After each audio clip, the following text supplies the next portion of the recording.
I'm just calling this Working Together for Wilderness Stewardship, and it's about the central team, but we just couldn't do this work, without the forest, the units, all the Forest Service program managers, and definitely our wilderness partners that are really key. And you're gonna hear about that as we go.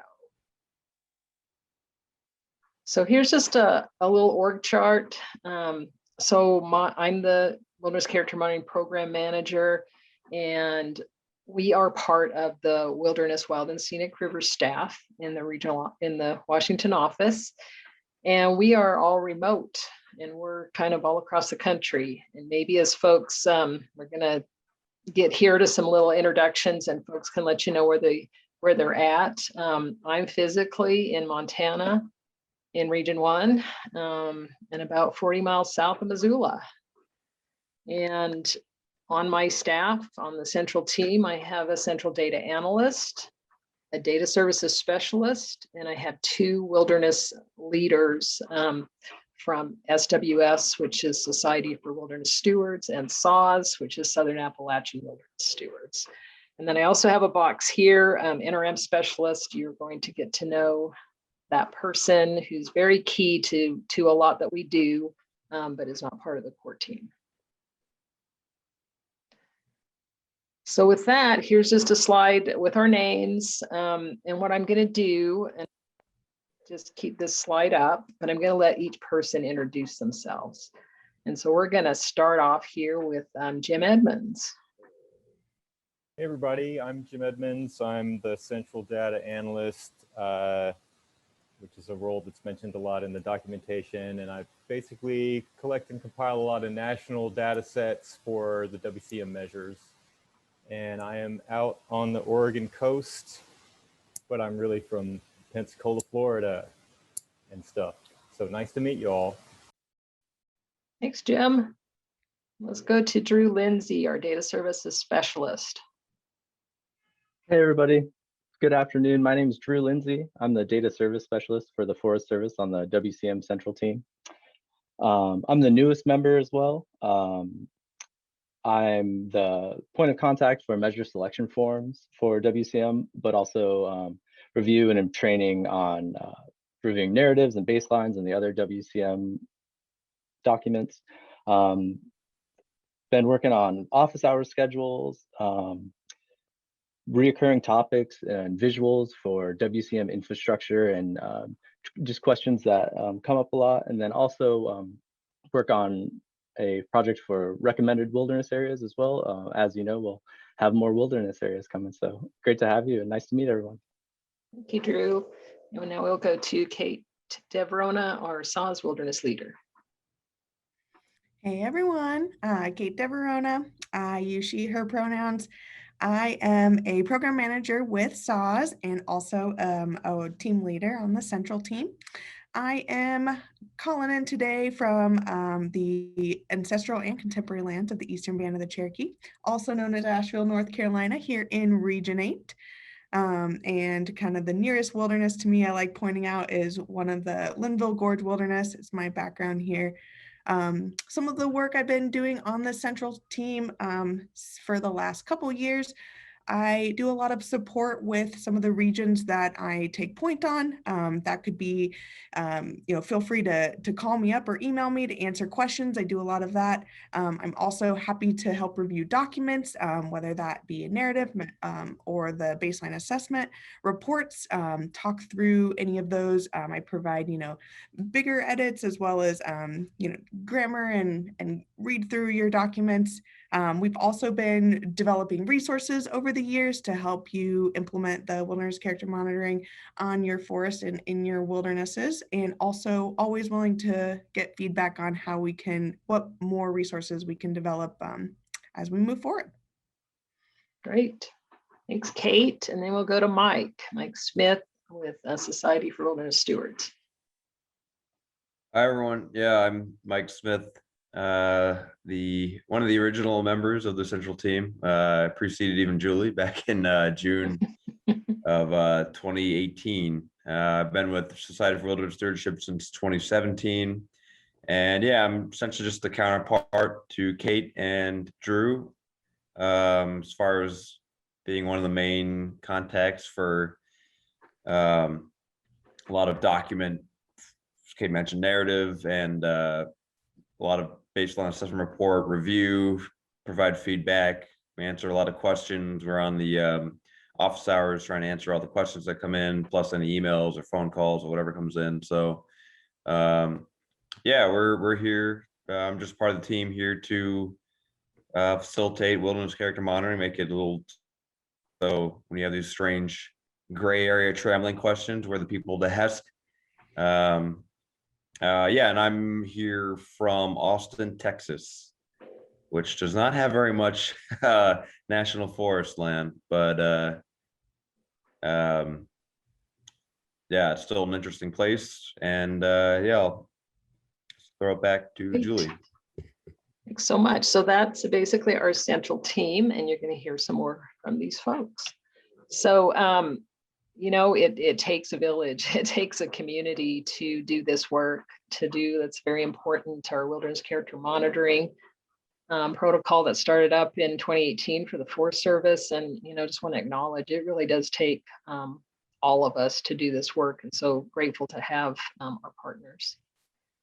Here are some of the partners that we work with. You know, not all inclusive. There are some other organizations that are sponsoring, you know, interns, fellows to work on WCM, and we certainly welcome them and work with whoever is going to give capacity to the units to do this work. And they also can help on just every, I don't know if you were part of the previous presentation about the 2 through 8 point levels, but partners can help with all of that work. So you heard some from our team members about what they can offer, and you're going to hear a little bit more, but it's just sort of a summary that, you know, we can advise on every, you know, step of the process, from, you know, the narrative through the measures, through the baselines. We do have those documents come to the central team for review before they go to the line officers on the units for concurrence.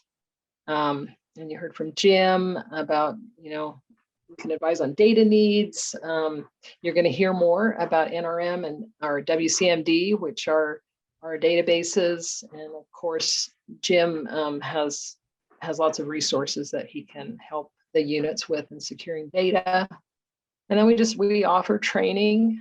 We can work one-on-one with folks, you know, in any of the tools or the, you know, resources that we have. Here's just a few of them: the Pinion, NRM, WCMD.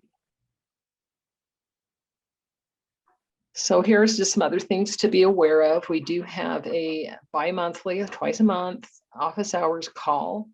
And if you would like to be on that list, please send me your email address. We just use that time to answer questions, to check in with folks.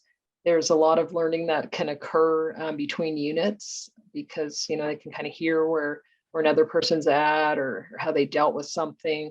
And so there's a lot of synergy there that we try to foster. We do use a Teams channel that we're trying to encourage folks to ask questions on that channel in the team chat, so that everybody can kind of benefit from that. We also have, you're going to hear more about our Pinion site, which is where we have all of our templates. We have our rotation of all of the units for the Forest Service. We have a tracking spreadsheet that we try to keep up to date and maintained, you know, for internal and external folks to check in and see where things are at. But you can always just email the central team, and here's a PDL, or just email me and I'll make sure that it gets out there. I can post my email in the chat. And then we do have points of contacts for each region, and this is the way we're structured right now, with Kate Varona taking regions. If you know which regions you're in, we can help you figure that out. 1, 3, 8, and 9, and Mike Smith. And looks like I've got a typo there, but he's 2, 4, 5, 6, and 10. And so just kind of something to keep in mind. You can always reach out to any of us, but you will start, if you're working for region, you'll start working with one of those folks for now. So I think that's my last slide. I'm going to stop sharing. So feel free to post any questions so that we don't miss anything from y'all. And I am going to go ahead and turn the time over to Kate, who is going to talk to us about the tech guide. Thanks, Julie. All right. Like Julie said, I'm going to talk about the Forest Service Wilderness Character Monitoring Tech Guide. So I realized that this is going to be the same set of slides that for folks who tuned in yesterday. So I acknowledge that. But for anyone who may have missed it yesterday, it's just an impeccable resource that the Forest Service has to help implement wilderness character monitoring. So it's just really worth highlighting again, or for any folks who maybe didn't tune in yesterday. So I'll talk a little, I have my handy dandy one that I use right by my desk here. It is something that contains so much of the answers and the reasons for implementing wilderness character monitoring. We just published it in October last year, so it was a long time coming, but it's finally officially published, which is exciting. Here's just a couple, examples of the pages in there. And I'll go into a little bit more of how it's structured. It is a document that is over 300 pages. So it's, worth having, spending a little time and talking about how it is structured so that you can best utilize it within your work in wilderness character monitoring. So there are two parts here. Part one is kind of the what. We have part two is kind of the how, the step-by-steps, and then there's an appendices, and I'll go into each of these a little more. All right, so that kind of part one I was just describing, it takes a lot of language from Keeping It Wild 2, this guy here, kind of that interagency guidebook for that defines wilderness character monitoring, defines the 5 qualities of wilderness character, and kind of that agreed upon language and structure of wilderness character. So part one of the tech guide uses a lot of that same language, pulls a lot of that same content. It's really a great section to start with if you're brand new to wilderness character or wilderness character monitoring, kind of really reading through and digesting a lot of that information. So it pulls a lot of that information from Keeping It Wild 2 and also dives deeper into kind of that Forest Service approach to wilderness character monitoring. So it is pretty specific to one agency, the Forest Service. It has things like the difference between wilderness stewardship performance and wilderness character monitoring, which is, several pages addressing that, which is something that can get confusing along the way. It dives into those agency standard measures that the Forest Service picked out, and dives into each of the measures that are identified. Are they required? Are they required to select at least one? But it at least has a description of all of them in there. It highlights different laws and different Forest Service policy that all kind of impact wilderness character and wilderness character monitoring. It also provides some data sources for these measures. Where can you find information on this data? Is it at a national level? Is it a local level? It kind of gives some of those highlights there. It talks about, what's the difference between legacy data and what's the difference between baseline data, and defines a lot of words that we use kind of on a daily basis. There's a lot of bolds in there where, a definition is bolded and then there's a glossary at the end that kind of defines what exactly that means, which can be really relevant when you're getting into the weeds. What does authorized mean, or, what is a development? And so it has that glossary at the back, a great resource. There's also a good description of those trend assessment reports that folks will start generating coming up here in a few years. So after we're compiling all this data, what are we going to use it for? What is that going to look like in 5, 10, 15 years? So it has some examples of what those reports would look like. How does that data roll up from a wilderness to a forest to a national level? And it has some examples there, some great resources. And also talks about, what's the difference between the NRM and WCMD, which we'll talk about a little bit later in the presentation, but kind of has some reminders because those can get confusing as well. So again, kind of like a great read for just beginning or some reminders of some of this content. So here's some other structures I just wanted to highlight. Really dives into the framework of wilderness character monitoring. It has information about all 5 qualities. What are the monitoring questions within each quality? Here's an example of the monitoring questions for solitude. Opportunities for solitude or primitive and unconfined recreation. What are the indicators within those monitoring questions? And then, like I mentioned, that list of the agency standard Forest Service measures. All right, part 2. Part 2 is kind of the how. It walks you through that step-by-step guide for implementing wilderness character monitoring. It's kind of maybe the meat of the document, probably what I refer to the most when I'm using it on a weekly basis. And then I have some examples here. Here is, you know, what the spread looks like for one specific measure, the index for National Forest System developed trails. And I'll walk through kind of each of the sections. So there's that description, just a summary of the measure. If you wanted a little bit more in depth, you'd get that from part 1. But here's just like a summary of the measure. What are we looking at again? What are we documenting? We have a table here summarizing some key information about the measure. You know, what measure type is it? Is it required? Do I have to get data from this for this measure, or is it optional? Maybe I don't have to collect data here at all. What are the protocol options? Kind of that summary. Some measures don't have any protocol options. They're kind of standard. They're all collected in pretty much the same way. Some measures have 2 or 4 protocol options. So it kind of gives you that summary there.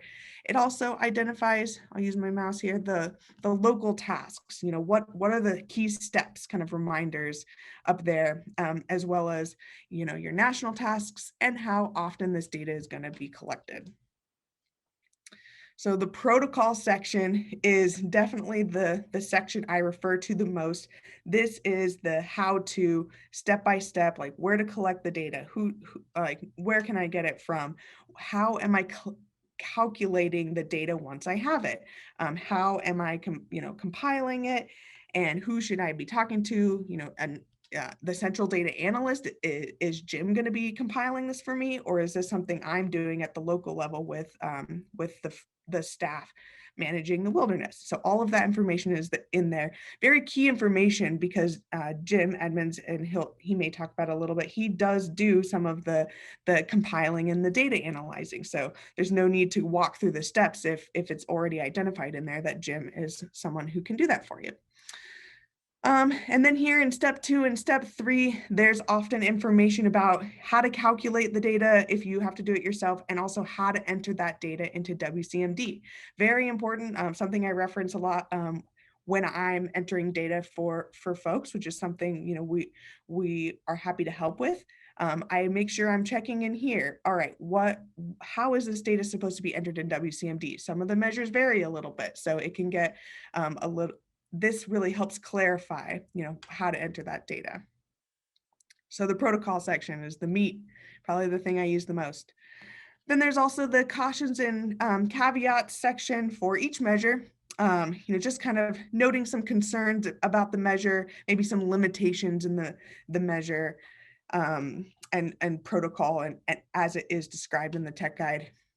There's also kind of a standard data adequacy. This is definitely just a general data adequacy description, but not necessarily for your local unit. So just something to be mindful of when you're compiling your data, as well as kind of this information here on how frequently the data should be compiled and how often it should be analyzed. Sometimes measures are only compiled every year, and some are every 5 years, and one of them is even every 10. All right, and then how those trends are derived and the amount of change in the data necessary to qualify meaningful change, which is important because all of these measures are eventually going to tell us trends in the data over time. All right, and then there's more. After those 2 parts, there's some appendices with some great information.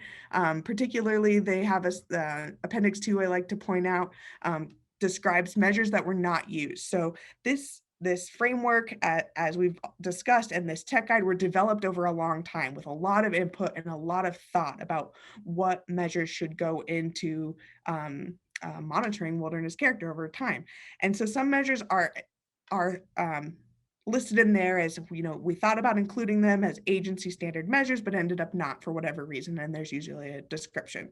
So I point this out because there's an opportunity to develop locally developed measures. Some, you know, the forest made it available for folks to have something that they see important and document that within a locally developed measure, but isn't something that's an agency standard measure. So for folks, I'd always recommend to check out Appendix 2 to make sure it's not a measure that folks already thought about including, but ended up not being able to for very key and important reasons. All right. We'll save questions for the end, but that is the tech guide. I am going to now hand it off to Drew Lindsey, who will talk a little bit and show you a little bit about our resources page. Hi guys, I'm Drew Lindsey. I'm the data service specialist on the WCM Central team. And today I'm going to take you through an intro of the Forest Service WCM Pinion or Box resources page.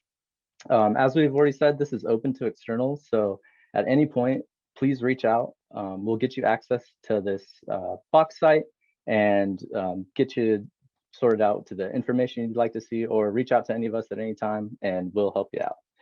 So just putting some emphasis, here's the logo, if you guys are familiar with that.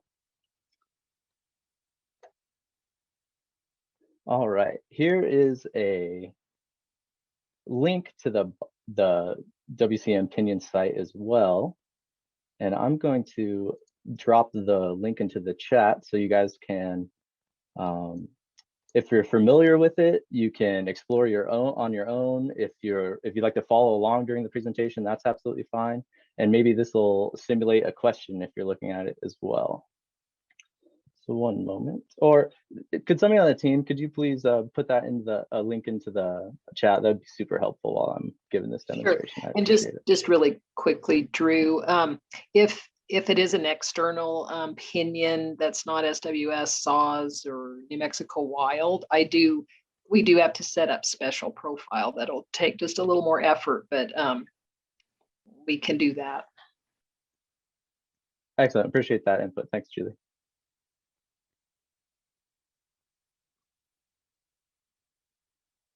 All right, onward.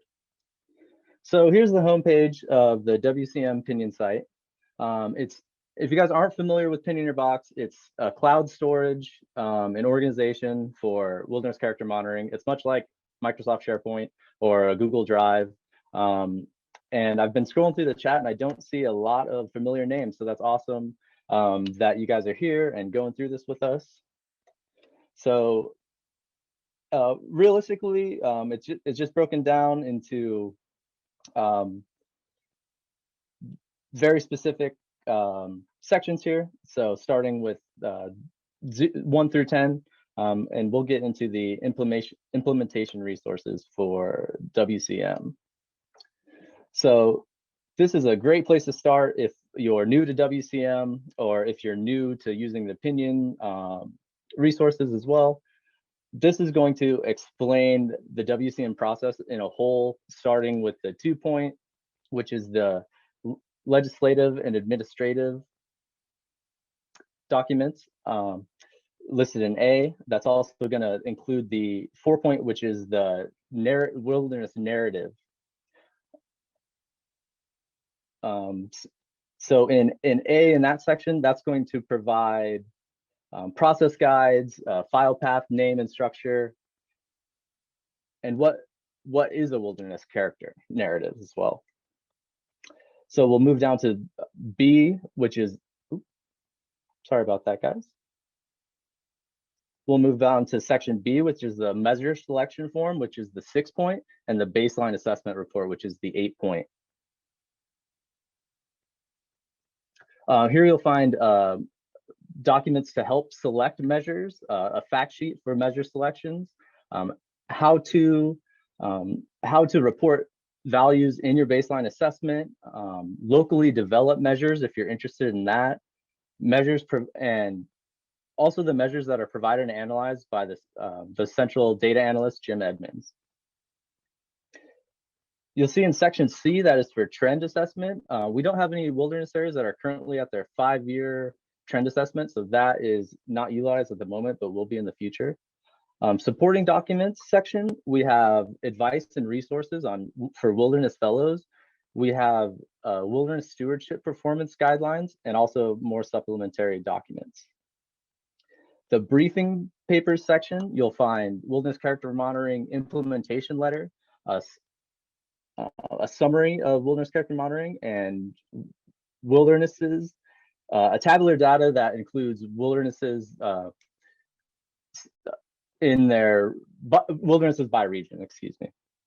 There are also some other big items that are found here and frequently updated, so please check back.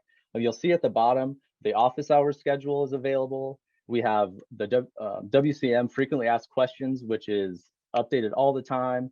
And during our office hours, we definitely hit something that is in the frequently asked questions all the time. Every office hours that we have. We have the WCM quick start guide, all of the central team contacts, a glossary to help you define any terms that you're unfamiliar with, and a final product guide that will walk you through each of the 2, 4, 6, and 8-point documents.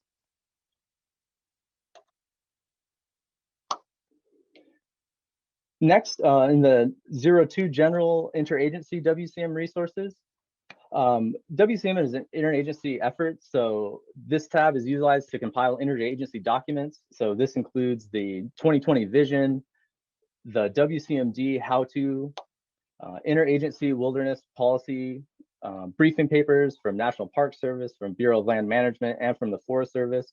Also, inception documents to the wilderness character monitoring. So the Wilderness Act, Keeping It Wild 1 and 2, wilderness stewardship related documents, and including the old, Kate had mentioned that the newest tech guide came out in 2020. We also have the drafts of the older versions as well, which seem to be helpful for wildernesses that had started, and then while in process, the tech guide had been updated. Moving on, we have the 03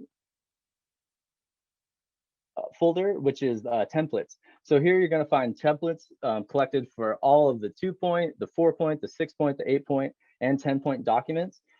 We've also housed in here a joint measures, excuse me, it's a joint baseline assessment from the Forest with the Forest Service and BLM as well. So come to templates if you're looking for a blank document to start your WCM work. 04 folder, we have WCM example documents. So in 3, where we had the blank templates, here you're going to find completed example documents for the 2-point administrative and legislative documents, the 4-point narrative, the 6-point measure selection, and the 8-point baselines.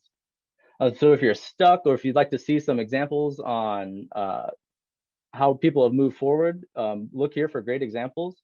There's also examples of national park, fish and wildlife, and dual agency with national parks, fish and wildlife, and Forest Service documents as well. Next, we have 05 NRM, WCM, and WCMD folder. This folder houses and provides resources for the 2 main databases utilized in WCMD.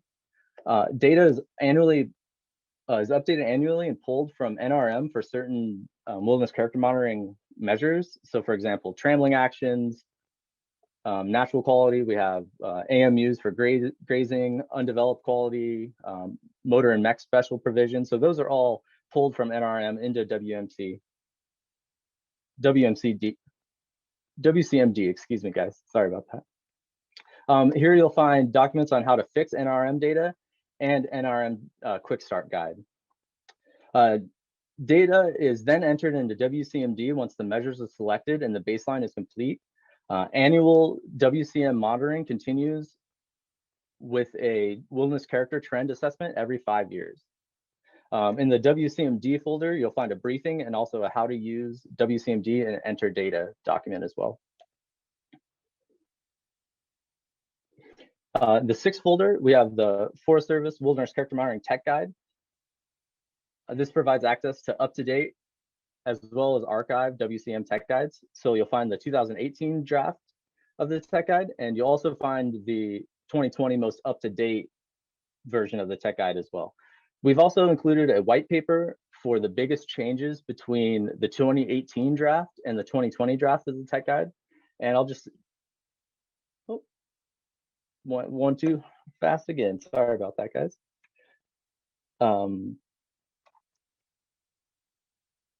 There we are, back to the right one. The biggest change in the tech guide from the 2018 draft to the 2020 was in the untrammeled quality under authorized actions. All wildfire management and suppressions action count as one trammeling action per wildfire rather than counting as multiple actions per wildfire. So that's the biggest change that's documented in here. Just like to share it with you, and please follow up with any questions.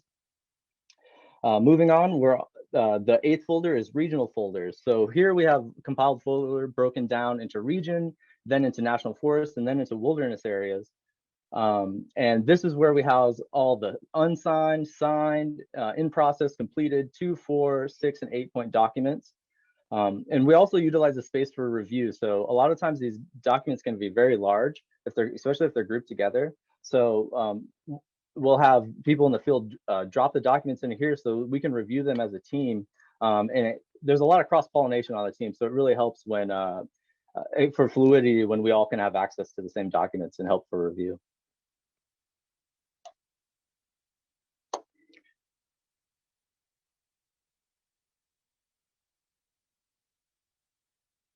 And lastly, I just wanted to plug the WCM Central team. Here's our contact information. Our office hours, again, is the 1st and 3rd Wednesday of every month at 11 a.m. Mountain Time. And please feel free to reach out at any time and we'll get you connected to that conversation. Next, you'll hear from, and I should have considered adding her to the slide, but our extended WCM Central team partner, Portia Jelinek. She's the NRM account manager for Wilderness and Wild and Scenic Rivers. So take it away, Portia. Thank you, Drew. So welcome to this training session. So just, when we talk about WCM and WCMD, we kind of get ourselves confused in using the same acronyms time and time again. So when we talk WCM, it's coming from the NRM side with the Forest Service, saying that's internal to the Forest Service, a way for us to manage and track our data. And WCMD is the external database for completing the baseline and actually establishing or showing that trend data. So NRM WCM pilot year was in 2018. We started working on the database in 2017, started with 25 wilderness areas, and we followed the technical guide. So how we put this database together was exactly what Kate was talking about. Is we opened up the tech guide and we read where we should have been pulling data from and putting our database together. So this NRM internal database came exactly from the tech guide. Basically, it helps report the values and measures that we need to document annually, or the ones that we need a 3-year average, or maybe some of them are on that 5-year average. Finally, it's just a way locally for the wilderness data stewards who happen to retire or move on, that the next person behind them has a place to start. So, trying to give those new people who are coming into the area a place to start when looking at this data that they're going to be needing to report out on. So of the what was established in the technical guide, we developed 13 of the 28 measures following those guidelines. So we don't have all the measures because some of them didn't make sense. Some of them we actually use other team members, like you'll end up talking to Jim quite a bit in gathering some of that information, which would not be documented in the WCM database. With that, we have 19 forms and 21 reports. Why we end up having 19 forms, which is more than 13, is some of those reports or some of those forms actually for the measure, you need several different components to get a value score for that measure. So we had to break it up into small groups of getting that data. So, but we have completed the 19 forms and 21 reports. These vary in, some of them are 100% data entry. You need to have the information and you need to type it in. Some of them are pulled from other databases within the Forest Service side. And then some of them are a hybrid. You pull the information in, but then you need to add additional information. So this is kind of what they look like. We have the measure, type, and the database. So some of them, like the authorized trammeling, unauthorized trammeling, is 100% data entry. And who you would need to talk to is your local wilderness staff, or say if you, particularly if you're a volunteer or a group coming in to help gather this data. Some of it's going to be having to talk to the resource staff for getting this information. And then some of it is like being pulled, like from the range livestock, that is pulled from the NRM range. So knowing kind of like what the measure is, what type of measure it is it data entry, pulled, or hybrid, and then who you might need to talk to. So some of this on the hybrid, yes, it pulls in the building information or the special uses information, but you'd still need to ask, if you haven't actually been there yourself, you still might need to ask the resources what kind of value it is. So I'm going to go ahead and end that, and I'm going to jump into the database just very quickly. And it's underneath, where's my mouse? Sorry. Like fine line between the two. There we go. So the WCM database. Just quickly, if you've never been here, you're a volunteer or you're going to be helping out, we have a website where you go into and the Natural Resource Manager, NRM, and then we have an individual support page. I've already opened them up because I don't want to have the fear of something not being able to, or how fast it's going to click in there. So this is a great resource. Some of it we try not to duplicate information. So stuff that's on the SharePoint site, we don't want to duplicate it here because that's two places that we have to remember how to get to it.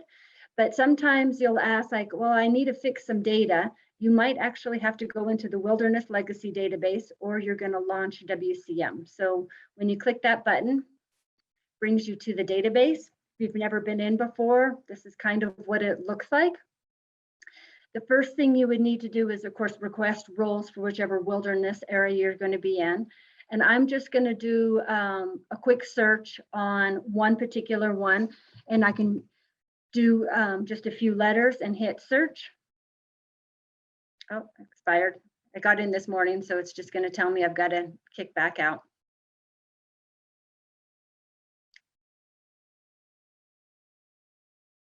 Kicked me back in again. Okay, so the Selway Bitterroot, when I go in here, I just want to kind of look at some of the data. Some of this is going to be standard. Because I'm the account manager, I actually have roles to all the wilderness areas. You can look at anybody else's data, but you may only be able to edit, you would only be able to edit the roles that you actually have within your database. So just kind of an FYI, if you can go in and see other places, but you would not be able to edit that data. So if you want to see more, you would have to uncheck this editable only. Quickly going in, untrammeled, it talks about the authorized or unauthorized. And I'll just say that I'm in the test database, so I'm not going to be messing up anybody's data. Or if you look at it and it has kind of weird names, it's because I end up usually putting in fake or false data. Right now, nothing's been entered in here, but I'm going to scoot down to this undeveloped. Undeveloped seems to be one of those that's a little bit confusing in the NRM database with WCM. We actually have a lot. This is one of those components that you need 3 of them to actually fill out. And like buildings is kind of interesting in the fact that parts of it fall into that hybrid of the data is being pulled from buildings, the NRM buildings, and from SUDS. And then then from in there, I have to tell what values it needs to fill in. So we have this include box. So if it's not been included or should not be included, it would not be checked. But then, so part of this information is filled in, part of the information I have to fill in myself. SUDS is the same way. Once I approve it,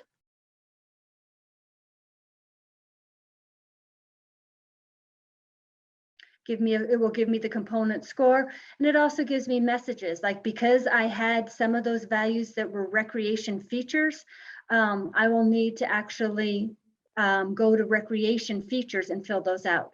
So just kind of at a highlight of what people are looking at, for like the non-recreational component, which is a required field, even if you don't have some of those values, you will need to go into each one of these and approve it so that the value showed up. So I know the Selway Bitterroot has a ton of dams and other in-stream structures. So I picked it because it gives a little bit more interest of what's going on. And then, like in holdings is also one of those that it's a straight pulled data, I'm not doing data entry.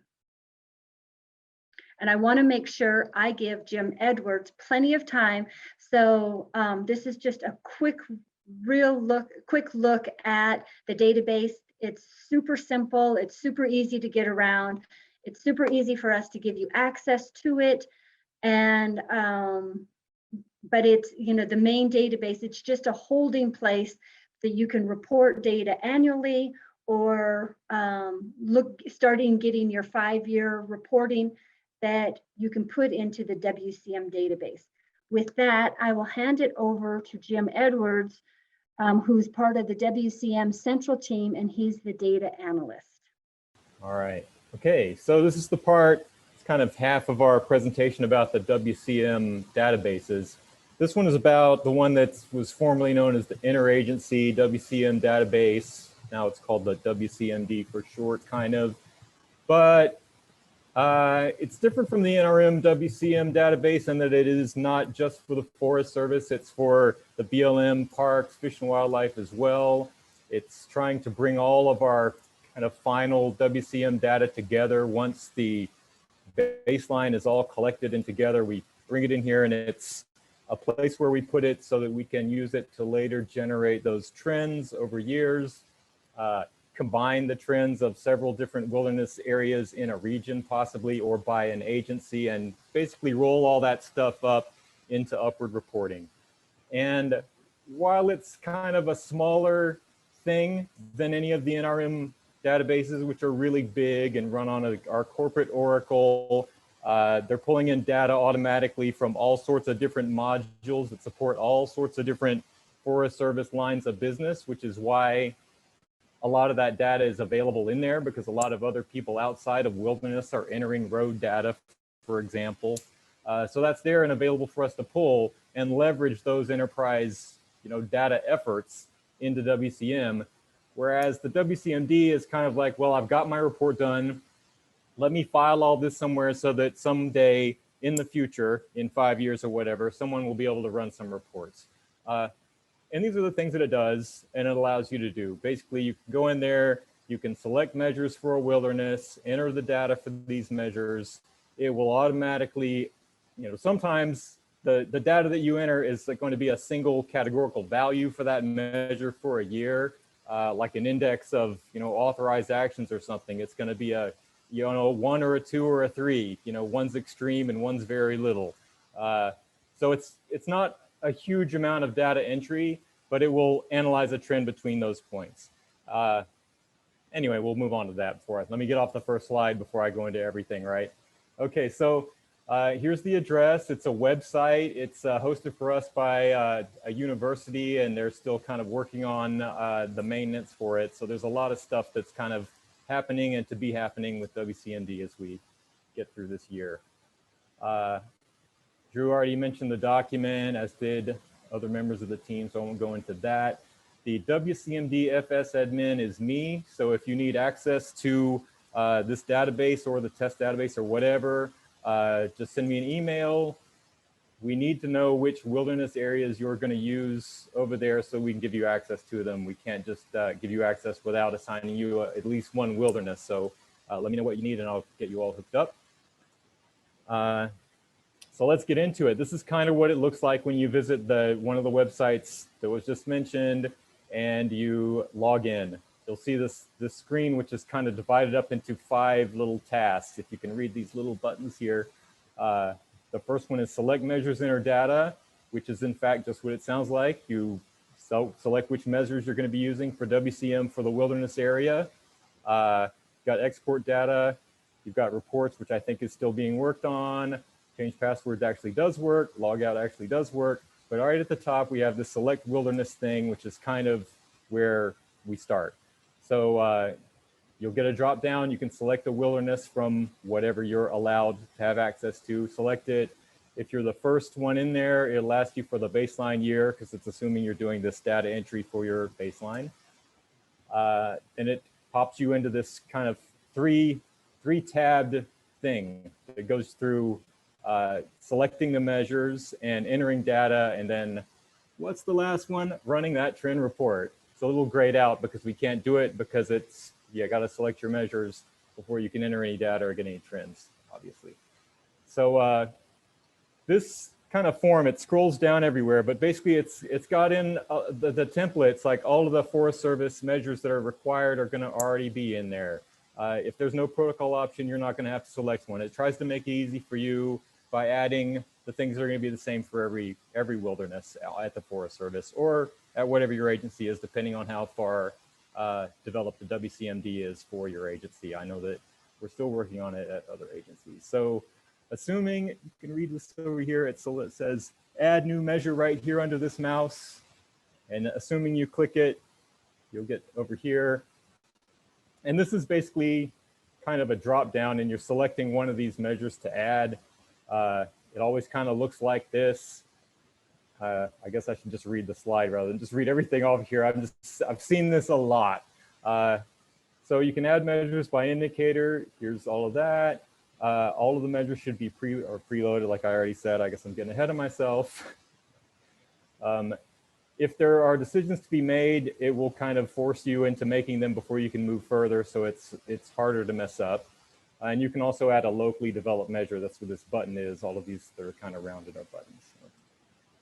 All right, and this is the big tab that you'll see if you go to add a measure. I'm going to kind of zoom in here so you can read it a little bit.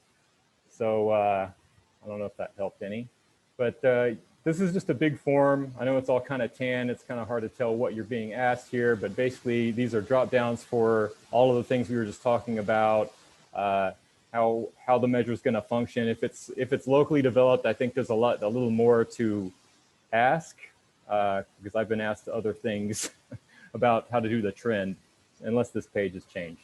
So anyway. But anyway, it basically asks you all of these questions about it. Next.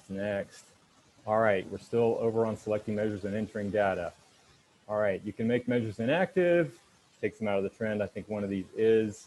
You can edit measure types, you can copy or delete measures, and you can see measure information by clicking on the measure name. It's kind of a pretty typical thing.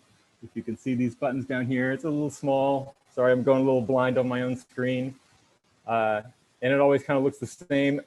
It's kind of important. I often read past all of the text because it's instructions on a page, but the text in WCMD is actually kind of on point. They try to put something there to help you and explain what, if something is red, it's red for a reason. It means you haven't selected the 10 measures. This is why this is grayed out. It's not like we're all locking you out of it. It's just trying to say, get everything straight before you try to move on to the next tab. So, which is nice. And here's the next tab. So assuming you've selected and all of your measures and everything looks good for your baseline, you can actually come over here and either see the old data or add any data. And if you look kind of close in here, you can see that it says for each of these measures, kind of an overview of what data we have in there. We're still going to be on this tab in the next page. So when you hit one of those buttons and say, I want to enter some new data, it's a new year, it brings you to this kind of form. And it shows what's in there already down at the bottom. You see these years here and all of these other different things that are too small for me to read. Here's some actual measure values. So here's your baseline year, some stable years, on and on and on. You could look at this old data or you could enter some new data. I think the add another year button is right here under my mouse. Right there, it's really small, but anyway. So you can actually click on these. I would show you in the live database because I kind of like the part where you can click on things in WCMD and see who's been editing the comments and all that stuff, because we have a lot of people working on these things, so it's nice to know where things came from. But you can see kind of a lot of metadata by clicking around in there. All right, this is the adding a value for a measure. So it's the select measures, enter data button, enter measure values tab. So same tab, adding a measure value. This will show if nothing has been entered. Actually, this is kind of the form once we've hit that other add button. So they've kind of changed wildernesses on us for the purpose of the example. So there's less data down here for this measure, but you can see there's still a few things and it's asking for, well, what are you trying to add? So you're adding a record and then you'll be there. And yes, previously entered data are down at the bottom. All right. So on to the trend report tab. This actually also works. And this does some QA/QC checks. So what that means is that we've got values filled in enough to do trends for every measure. They'll kind of show this to you in the next tab. First step is to select a year from this dropdown so that you know what period you're looking at the trend for if we hopefully someday have 25 years of trends. All right, so it does this QA/QC thing. And if you look over here, you'll see that some of these are red because they don't have enough years of data to generate a trend quite yet. Some of them aren't red because they do. So if you try to generate a trend and no one's got anything, it's going to fail. Onward. So you generate that with the calculate trends from the previous tab, and it'll show you here's all the previous trend reports that were generated for that wilderness area. And here's one. And you can look at it or you can see the actual trend report. And there's, as I said, there's comments for pretty much everything if someone added a comment, as we're trying to keep some legacy knowledge in here. And this is what the actual trend report looks like once it's generated. It looks kind of familiar. It's trying to look like one of the graphics that we've seen a lot of before, one of the WCM trend, kind of everything filters down to one big trend. At the top, we have some more buttons to export this thing into an Excel, PDF, or Word format. You can click around here to expand or minimize these things and try to fit. It's like scroll bars within scroll bars over here, but it's just trying to fit a lot of things into this table. And you can add comments to the report and so on. So this is kind of a summary of the differences between the two. Like NRM is a big enterprise thing. You've got to be on a Forest Service computer with enterprise access to get into it. It pulls data from a lot of our big databases that support a lot of our business and bring things in. WCMD is kind of a small thing. It's concerned only with WCM and generating those trends from report to report. So I hope it helps. That's the end of this presentation. And I will unshare myself if I can figure it out. Well, thank you, Jim. And thanks to everyone for the presentations. And I'm hoping this is giving folks some idea of, what's available for resources, for contacts, as you enter into doing the WCM process and protocols. And we have been monitoring the chat. Haven't seen a lot of big questions, but we do have time for questions. So if anyone, you can feel free to use the chat or you can raise your hand.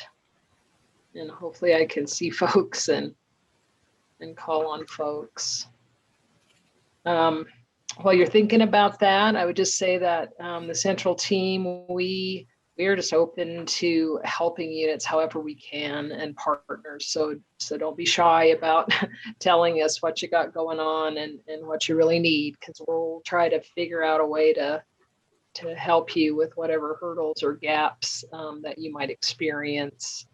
And we are also always looking for feedback, and we have a feedback process for when we complete baselines. We make a point to visit with folks involved and get some feedback to help us be better into the future. But we're just always open to any things that you see that we could be doing better or addressing something in a more efficient way.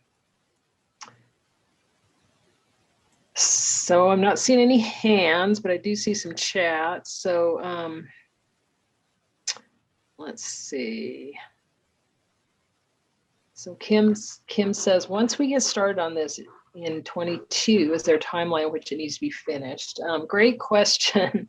You know, what we've kind of devised our schedule around, and it's largely been true, is that it takes about a year for it to be done. And when we started out, we asked units to complete and get information entered into WCMD by November 30th, so that we could close out the database and roll it over, and similar for the interim WCM. We have extended those the last couple of years, and we've also kind of been in a situation where partners are coming on different times or later in the year, and we just tried to work with that. So I guess I would just say there's not a hard and fast deadline, other than we do try to, I mean, we need to be aware so that we can help manage the databases being open and getting you what you need. I hope that helps. So here's another one. Well, there's Jim about WCMD being all manual entry. Nothing's automatic. It doesn't pull from NRM into WCMD. It has to be entered manually. Kim's got a thumbs up. Thank you. Is there anything else the team wants to add?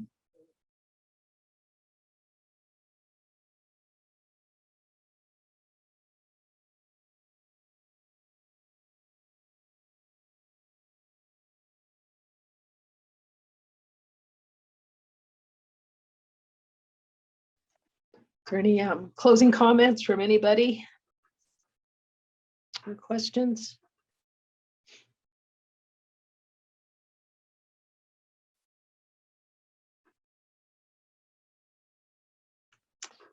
All right, well, we appreciate you being here, appreciate the work that you're doing if you're starting on WCM. I hope this is helpful for you to get started. And we're just here for you. So don't hesitate to reach out and just let us know what you need and what would be helpful.